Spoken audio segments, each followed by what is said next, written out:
A sloth, a donkey, and a curious human. Send a prompt and see what they're doing. One hits record with a question on his mind. Two brothers pick it up, see what they find. Corn takes his time, Herman's got the facts. Back and forth, they never hold back. My weird prompts, come on in, that's where we begin. My weird prompts, glad you're here. This episode was generated using artificial intelligence. Please verify facts. You know, Corn, this whole show runs on GPU compute, and we wouldn't be here without Modal. Seriously. And that's what powers all our text-to-speech. Everything you're hearing right now. They're an AI infrastructure platform. Developers use them to run GPU workloads in the cloud with zero infrastructure headache. If you're building anything with AI, check them out. Modal.com. Imagine a guy who's been your neighbor for 5 years. He mows his lawn on Saturdays, complains about the local property taxes, and his kid plays soccer with yours. He's completely unremarkable. Then, one Tuesday morning, he gets a specific notification on his phone, or maybe a certain phrase is uttered during a shortwave radio broadcast, and suddenly, that normal neighbor is loading a rented van with high explosives. That is the chilling reality of the sleeper cell, and it is what we are diving into today. It really is the ultimate ghost in the machine of modern security. Today's prompt from Daniel is about the operational mechanics of these terrorist sleeper cells. He wants us to unpack how these organizations actually build these units, how they keep them dormant for years without tripping any wires, and the cat-and-mouse game intelligence agencies play to find them. And just a quick note before we get into the weeds. Today's episode of My Weird Prompts is actually being powered by Google Gemini 3 Flash, which is pretty fitting considering how much we'll be talking about AI-driven surveillance later on. It's the perfect topic for a Tuesday, Herman. But let's start with the basics, because I think the term sleeper cell gets thrown around in movies way too loosely. In the real world, what actually defines a sleeper cell versus just, say, a group of guys who decide to do something stupid on a whim? The distinction is professionalization and duration. A true sleeper cell is a clandestine unit of operatives who are intentionally embedded into a target society with the specific instruction to remain dormant. The key word there is intentionality. These aren't just people who get radicalized overnight. These are often individuals who are recruited, trained, and then planted like a seed.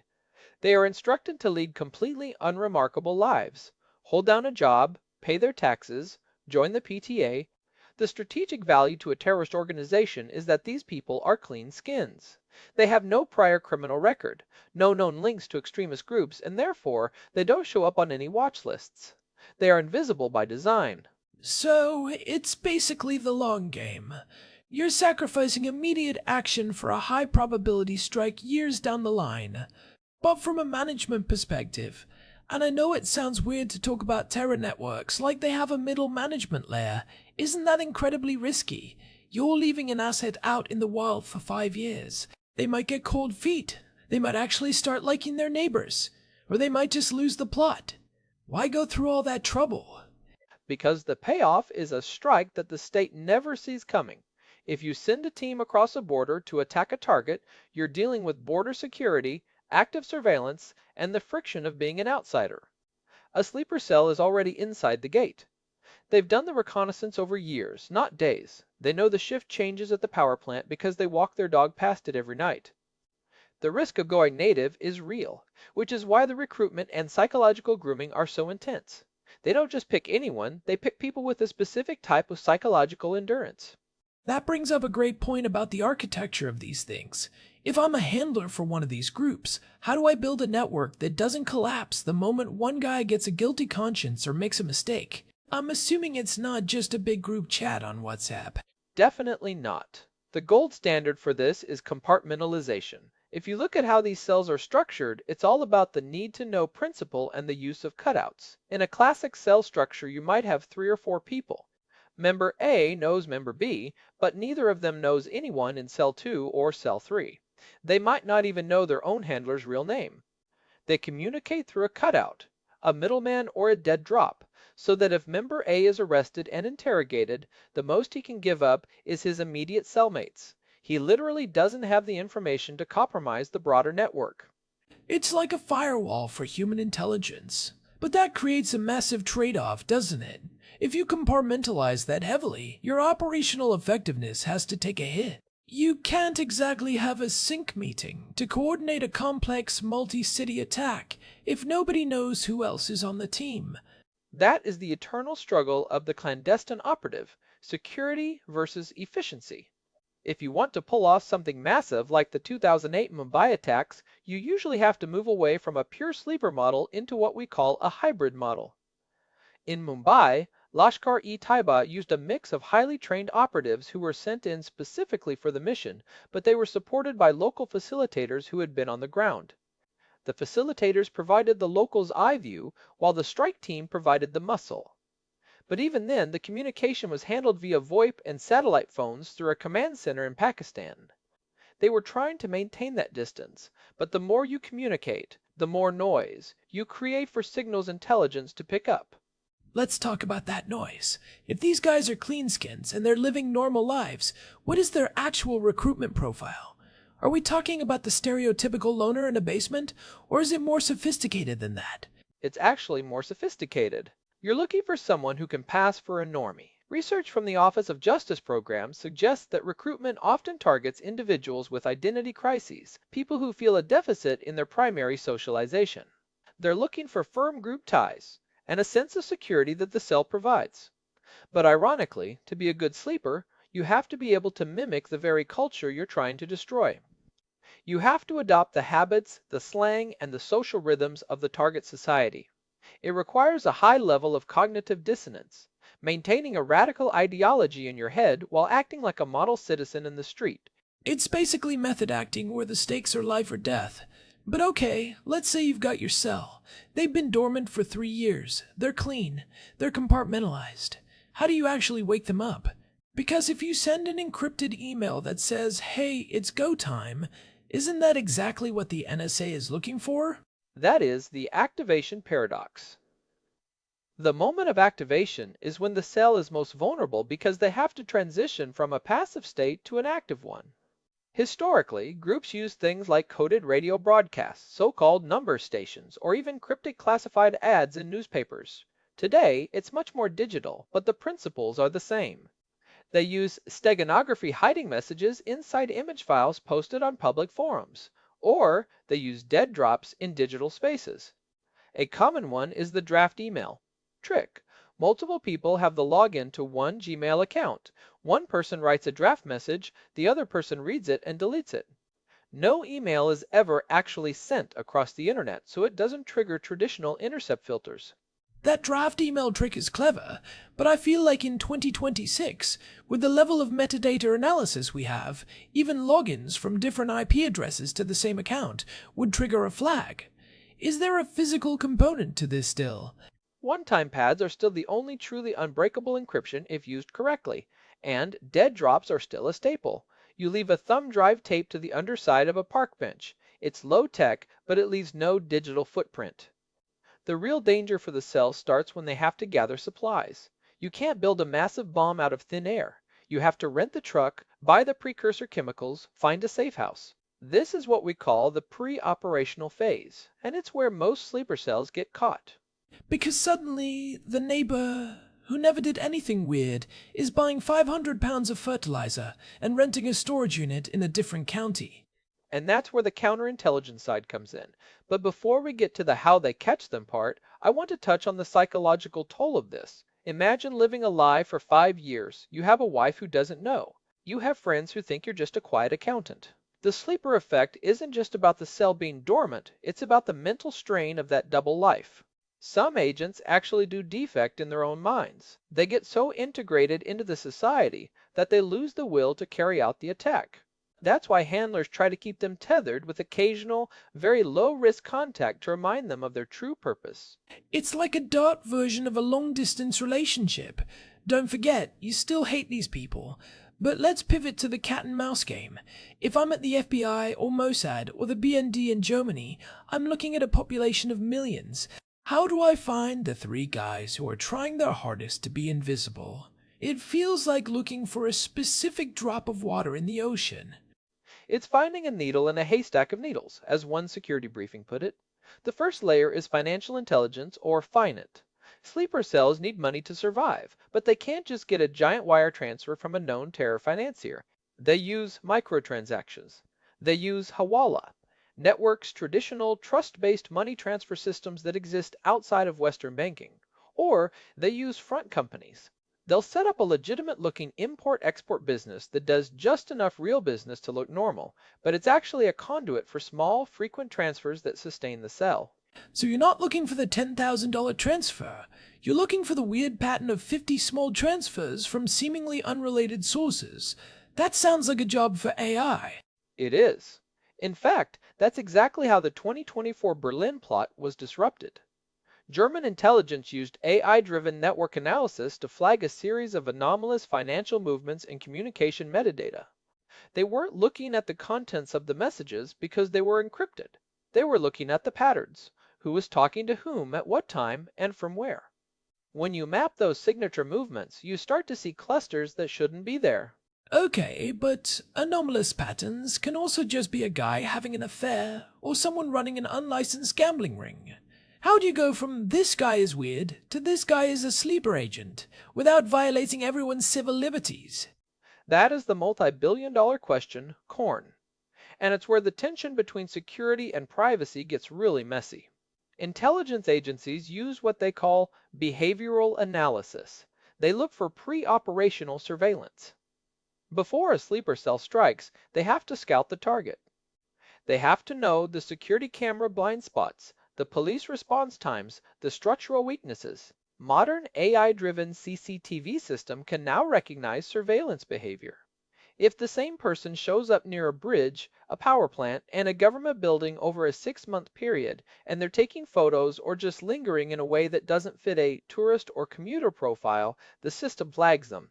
That sounds a bit Minority Report, Herman. I can see the headline now. Man arrested for looking at bridge too long. It's not an automatic arrest, but it's a lead. It puts them on a Tier 3 watch list. Then you look at their digital exhaust. Do they use a VPN 100% of the time? Do they have multiple burner phones? Is their social media footprint non-existent? In 2026, not made digital footprint is actually a red flag in itself. If you're a 30-year-old guy with no LinkedIn, no Instagram, and no digital paper trail, you're an anomaly. So the goal is to be normal, but being too normal makes you suspicious. You really can't win. But what about the cleanskins who actually have a LinkedIn and a Facebook and a dog? How do you catch them? You catch them through soft leads and community policing. This is the part that isn't high tech. It's the landlord who notices a weird chemical smell coming from an apartment. It's the neighbor who sees someone moving heavy crates into a garage at 3 a.m. It's the local bank teller who notices a customer is suddenly very nervous when making a withdrawal. A lot of the most dangerous plots in the last decade weren't foiled by a supercomputer in Maryland. They were foiled because someone in the community thought, that's not right, and called a tip line. It's the see something, say something thing, but on steroids. But let's talk about the 2015 Paris attacks for a second, because that was a massive failure of this whole system. They had people on watch lists, they had fragmented data, and the cells still managed to coordinate a devastating multi-pronged strike. What went wrong there? Paris was a classic example of siloed intelligence. The French had pieces of the puzzle, the Belgians had pieces of the puzzle, and because they weren't effectively sharing that data in real time, the cell was able to move through the cracks.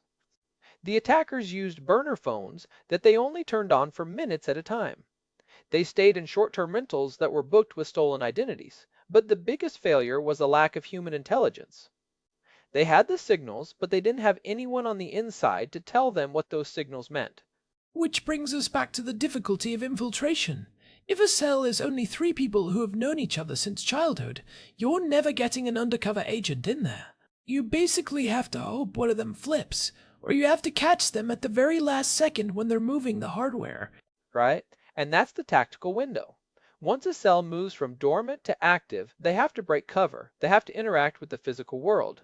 This is why intelligence agencies are so obsessed with front companies and safe houses. If you can identify the safe house, you don't arrest them immediately. You monitor and milk it. You bug the place, you watch who comes and goes, and you try to map the entire network before you move in. If you pop a cell too early, you might miss the handler or the second cell that's the real primary threat. That feels like a massive gamble. We know they're planning something, but let's wait and see if we can find their boss. If you wait too long and they slip away, you've got a catastrophe on your hands. It's the hardest call a field office chief has to make. There's a famous case, the Operation Ghost Stories agents, the Russian sleepers in the US back in 2010. The FBI watched them for over a decade. They knew who they were, they knew what they were doing, but they waited until they had the full picture of the SVR's methodology before they made the arrests. Now, those were spies, not terrorists, so the risk of a mass casualty event wasn't there, which gave the FBI more breathing room. With a terror cell, that window is measured in hours, not years. Let's talk about the current landscape. Daniel mentioned in his notes that there's a big shift toward contingency cells, specifically linked to state actors like Iran. What does that mean? Are these people just sitting around waiting for a war to start? Precisely. A contingency cell isn't there to carry out a random attack to make a political point. They are strategic assets. If country A and country B go to war, country A activates its cells in country B to hit critical infrastructure, power grids, water treatment, transit hubs, to create internal chaos and paralyze the response. It's gray zone warfare. These cells might stay dormant for 20 years. They are the ultimate insurance policy. As of late 2025 and early 2026, we've seen a massive uptick in surveillance of these foreign-aligned actors because the geopolitical temperature is so high. So we're not just talking about radicalized individuals. We're talking about professional, stay-behind networks. That's a whole different level of tradecraft. These guys aren't buying fertilizer at Home Depot. They probably have pre-positioned caches of high-grade military explosives that were buried in a forest 10 years ago. And that's where things like the paper trip paradox come in, which we've touched on before. How do you build a legend for these people that stands up to 20 years of scrutiny? You need fake birth certificates, fake school records, a fake employment history. It's an institutional effort. Non-state actors like ISIS or Al-Qaeda usually can't pull that off at the same level, so they rely more on grassroots, radicalization finding people who are already there and turning them. Which is why the lone wolf narrative is so scary, because there's no cell to find. It's just one guy and his internet connection. But even then, aren't they usually pinging someone? Almost always. The pure lone wolf is extremely rare. Usually there's a digital handler, someone in a chat room or on an encrypted forum who is providing the encouragement, the technical manuals, and the target list. They might not be a cell in the traditional sense, but they are part of a decentralized network. Intelligence agencies now use adversarial AI to crawl these forums and identify the influencers who are grooming these individuals. So if the bad guys are using AI to hide, and we're using AI to find them, it's basically an arms race between two different sets of algorithms. That's a bit depressing, honestly. Where does the human element stay in all this? The human element is still the closer. You can have all the AI flags in the world, but you still need a human analyst to look at the data and say, this is a credible threat, and you still need a tactical team to kick in the door. And more importantly, you need community resilience. The best defense against sleeper cells isn't a better algorithm, it's a society where people aren't so isolated that they fall into these radical traps in the first place. That's a nice sentiment, Herman, but it feels a bit soft when you're talking about people planting bombs. Let's get back to the practical stuff. If I'm a listener and I want to actually understand how these things are foiled, what are the 3 big tells that usually bring a cell down? Number 1, the pre-operational flub. Most sleepers are great at being normal, but terrible at being tactical. They make mistakes when they start to gather intelligence or materials. They use their real ID to rent a truck, or they search for how to make TATP on a home computer. Number 2, communication security failures. They get lazy. They use an encrypted app, but forget that the metadata, the fact that they're talking to a known number in a conflict zone at 3 a.m. is still visible. Number 3, betrayal. Someone in the network gets cold feet, gets caught on a different charge, and flips to save themselves. Human nature is the weakest link in any clandestine structure. It's the fugitive rule. It's not the big things that get you, it's the little mistakes. But what happens when a cell is detected but not yet activated?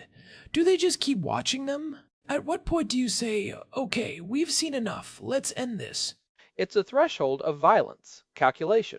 As soon as there is a clear indication that they are moving toward an actual strike, buying the components, choosing a date, cleansing their social media, the monitor and milk phase ends immediately. The risk of a miss becomes greater than the value of the intelligence. In the 2024 Berlin plot we mentioned, they moved in the moment the suspect started scouting specific transit hubs. They didn't wait for them to build the device. That makes sense. But it also leads to the pre-crime debate. If you arrest someone before they've actually done anything, you're prosecuting them for conspiracy or material support. In some legal systems, that's hard to make stick. It is, and it's why terrorist proscription, the legal process of labeling a group as a terrorist organization, is so important. If you can prove they are part of a proscribed group, that alone is often enough to get them off the street while you build the rest of the case. It's a preventive legal tool. We saw this with the EU's move in 2026 to tighten those prescription laws to include digital facilitation as a primary offense. It gives law enforcement a much wider net to catch sleepers before they wake up. Okay, let's wrap this section up with a look at the future. We're talking about 2026. We've got quantum encryption on the horizon. We've got deepfakes that can create entirely fake identities for sleepers. And we've got increasingly sophisticated AI. How does the sleeper cell model evolve? I think we're moving toward the ghost cell, a cell that is almost entirely digital until the final 48 hours.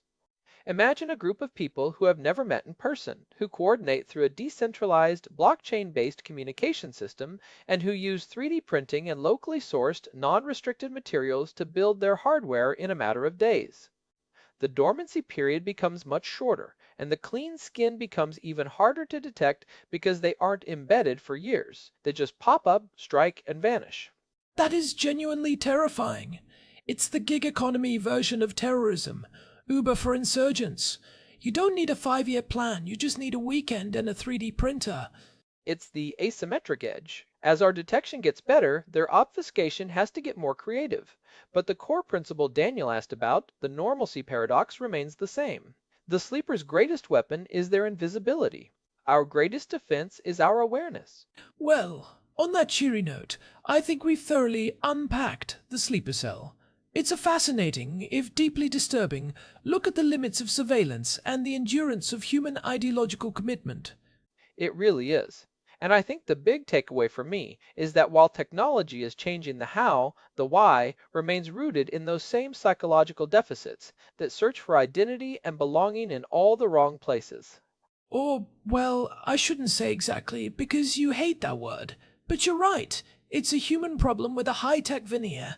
I'll take "you're right" over exactly any day, Corn. So, what's the practical takeaway for the folks listening?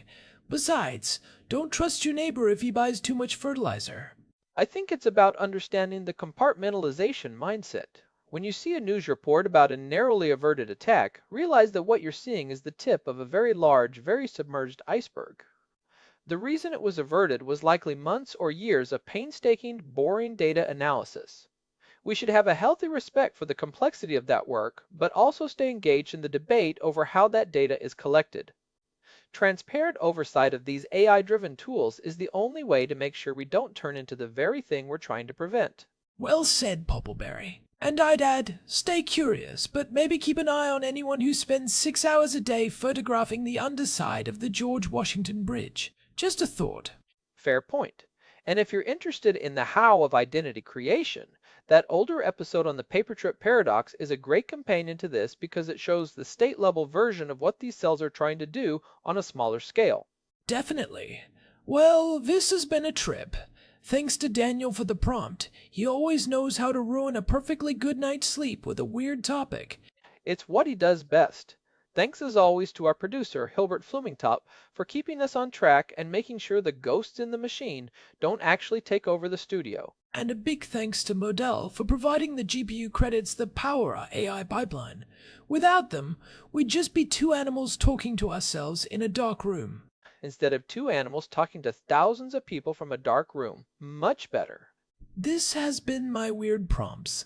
If you're enjoying the show, do us a favor and leave a review on Spotify or Apple Podcasts.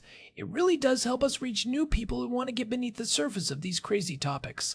You can also find us at myweirdprompts.com for the full archive and all the ways to subscribe. We'll be back next time with another dive into whatever Daniel decides to throw at us. Got you then. See ya. This episode was produced using Google Gemini 3 Flash. Text-to-speech by Chatterbox. Thanks for listening to our show, My Weird Prompts, where our thoughts go from slow takes to facts on cue. We change and follow through. My weird prompts, that's the flows from sloth